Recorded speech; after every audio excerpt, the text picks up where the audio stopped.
Blanco got caught. This isn't the first time this has been going on. This is not going to be the last. This has been going on in baseball for years, forever. I've said this on, if you ever watched Major League, they talk about it on Major League. I remember when Charlie Sheen sitting down and I forget who he was talking to. I forget the guy. The old guy. The old guy. And he was telling him, I got to put snot. I got to put, all this stuff and Vaseline. I have it all over my body. And this has been going on in baseball forever. So this isn't something new. This isn't something that is not going to continuously keep happening. So whatever they do, if Rob Manfred decides to bring in a new baseball that has, a different tack on it, it's not going to change the way this game is played. These players are going to find a way to cheat. That's the way the ball game, this is the way the professional sports go. You're trying to find that what is the word? You're trying to find opportunity to get an advantage. You're trying to find that boost. Yeah. You're trying to find the opportunity to cheat. Steroids, everybody thought it was cheating, but it keeps you on the field. I never thought that steroid was cheating. So you're trying to find that opportunity where you're going to be the better guy. You're going to be the pitcher that's going to out pitch the better hitter.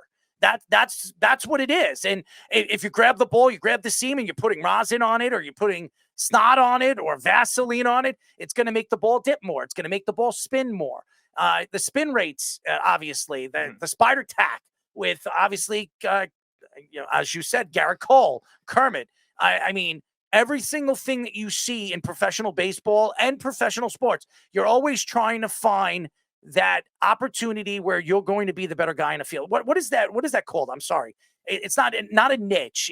You're looking for that competitive advantage. A competitive advantage. You're trying to find that competitive advantage.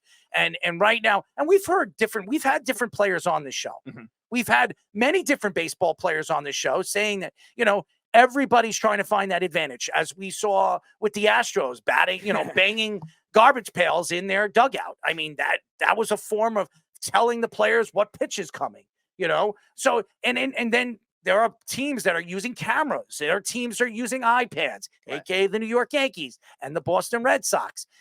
Baseball, and not just baseball, in all sports. Now, I don't know if you could do that. Yes, loopholes. Yeah, there you go, Chris. Yes. You need to find those loopholes. And baseball, I don't know if you could do that in hockey. I don't think you could cheat in hockey. Yeah. I don't think you could cheat in basketball.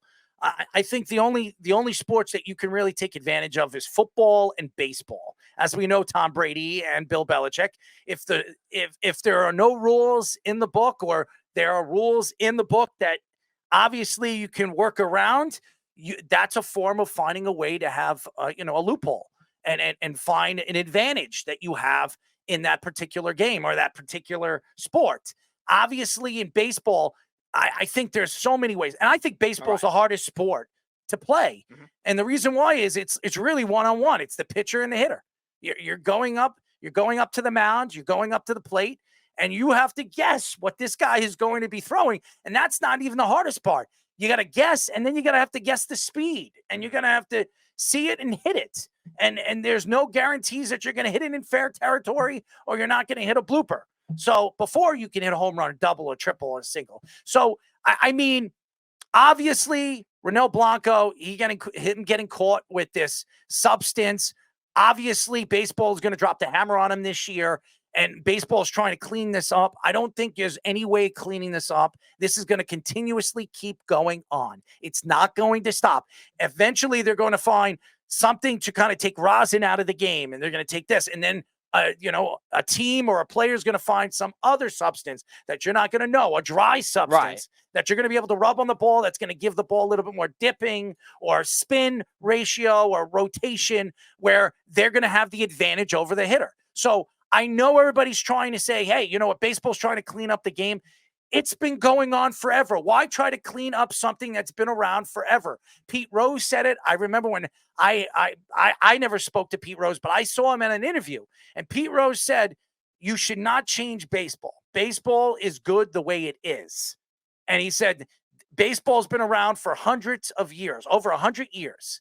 And he said, nobody ever complained about the speed of the ball, the rotation of the ball, the way the ball spins, what they're putting on the ball. Nobody cared. Now, all of a sudden, because these pitchers are throwing over 102, 103 miles per hour, and you can't even see the ball come out of the pitcher's hand, there's an advantage right there by itself than really scenting what they're going to pitch, a curveball, a breaking ball, a slider, a knuckleball, whatever the hell they're going to throw, which is harder to really figure out when these guys are throwing as hard as they are. So I understand why baseball is doing it. I just don't know if they're going to be able to clean it up.